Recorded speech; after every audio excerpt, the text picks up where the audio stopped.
क्या आपको पता है भारत में पाया जाने वाला इंडियन रेड स्कॉर्पियन दुनिया का सबसे खतरनाक और विषैला बिच्छू है, जिसके मात्र एक डंक मारने से ये आपको मौत की नींद सुला सकता है। तो चलिए आज के वीडियो में हम इस अद्भुत जीव के बारे में कुछ रोचक तथ्यों को जान लेते हैं। नमस्कार दोस्तों, मैं हूँ डॉक्टर भास्कर और आप देख रहे हैं हमारा YouTube channel Sarpmitra doctor Bhaskar.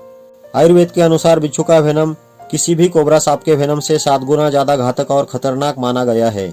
ये निशाचर जीव दिन भर किसी पत्थर की दरारों में या पत्थर के नीचे छुपे रहते हैं और जैसे ही रात होती है शिकार के लिए निकल पड़ते हैं। किसी भी विषैले सांप का विष उसके मुंह में उपस्थित वेनम ग्लैंड में होता है। जब सांप अपने फैंग से किसी को काट ले तो वेनम उसके शरीर में इंजेक्ट होता है। इस प्रक्रिया को सर्पदंश, सांप का काटना या स्नेक बाइट के नाम से जाना जाता है। लेकिन बिच्छू काटता नहीं बल्कि डंक मारकर वेनम इंजेक्ट करता है, जिसे बिच्छू डंक या स्कॉर्पियन स्टिंग के नाम से जाना जाता है। यह अपने शिकार के शरीर में डंक के द्वारा वेनम इंजेक्ट करता है, जिससे शिकार पैरालाइज होकर उसकी मौत हो जाती है। उसके बाद बिच्छू अपने आगे वाले पंजों की सहायता से शिकार को पकड़कर खाने लगता है। हम अक्सर देखते हैं कि खेतों में काम करने वाले किसान मलबा, कूड़ा, कचरा उठाने वाले मजदूरों को बिच्छू डंक मारता है, लेकिन असल में यह बहुत ही शांतिप्रिय और डरकर भागने वाला जीव है। इसके शरीर को आजू बाजू से स्पर्श होने पर यह वहां से भाग जाता है, लेकिन अगर इसके शरीर के ऊपरी हिस्से को स्पर्श हुआ तो ये तुरंत डंक मारता है। मतलब अगर हमने इसे हाथ पर उठा लिया तो जब तक इसके ऊपरी शरीर पर यह दबाव या स्पर्श महसूस नहीं करता तब तक यह डंक नहीं मारता। बहुत से लोग मानते हैं कि बिच्छू अंडे देता है, लेकिन नहीं दोस्तों। बिच्छू की मादा एक समय में 5 से 9 बच्चों को जन्म देती है। जन्म लेते ही बच्चे अपनी माँ के पेट पर चढ़ जाते हैं और तब तक नहीं उतरते जब तक वे शिकार के काबिल नहीं बन जाते। शायद इसी वजह से मराठी में एक इडियम प्रचलित हुई है, विंचूचे बिराड पाठीवर। ये अद्भुत जीव सुपर सर्वाइवल स्किल से लैस होते हैं, क्योंकि ये पृथ्वी पर स्थित किसी भी वातावरण में अपने आप को सर्वाइव कर सकते हैं। इसका दूसरा कारण है इनकी हाइबरनेशन प्रोसेस। जब भोजन दुर्लभ होता है तो ये अपने मेटाबॉलिज्म स्तर को धीमा कर महीनों तक बिना खाए जिंदा रह सकते हैं। इस खूबी की वजह से बिच्छू पूरी दुनिया में पाए जाते हैं, जिनकी लगभग 2000 प्रजातियां मौजूद है। ये जीव अकेले रहना पसंद करते हैं।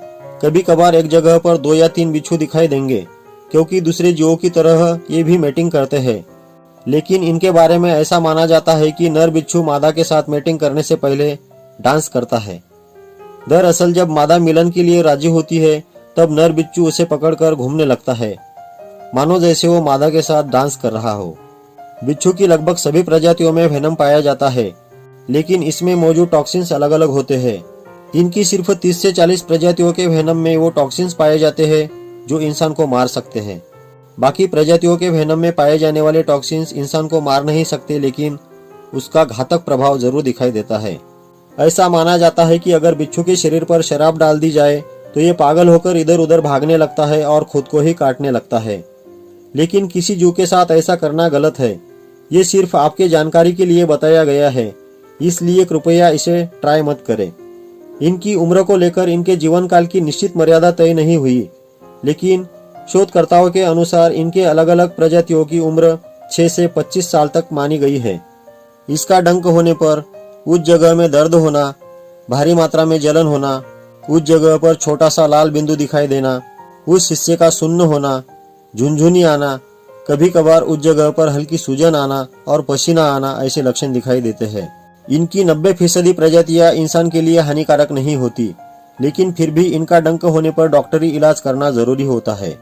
बिच्छू पृथ्वी का सबसे प्राचीन जीव माना जाता है। पृथ्वी पर जब डायनासोर की उत्पत्ति नहीं थी, उनके पहले से ये जीव पृथ्वी पर मौजूद है। शोधकर्ताओं के अनुसार इसके वेनम में पाए जाने वाले क्लोरोटॉक्सिन्स को अगर किसी ट्यूमर वाली जगह पर लगाया जाए तो इससे कैंसरग्रस्त कोशिकाओं की पहचान की जा सकती है। ये खूबसूरत जीव हमारे इकोसिस्टम का महत्वपूर्ण अंग है एवं मेडिकल साइंस की दृष्टि से भी बड़ा लाभदायी है। इसलिए ऐसे जीवों को मारने की बजाय इनकी रक्षा करना हमारा कर्तव्य है। जय हिंद।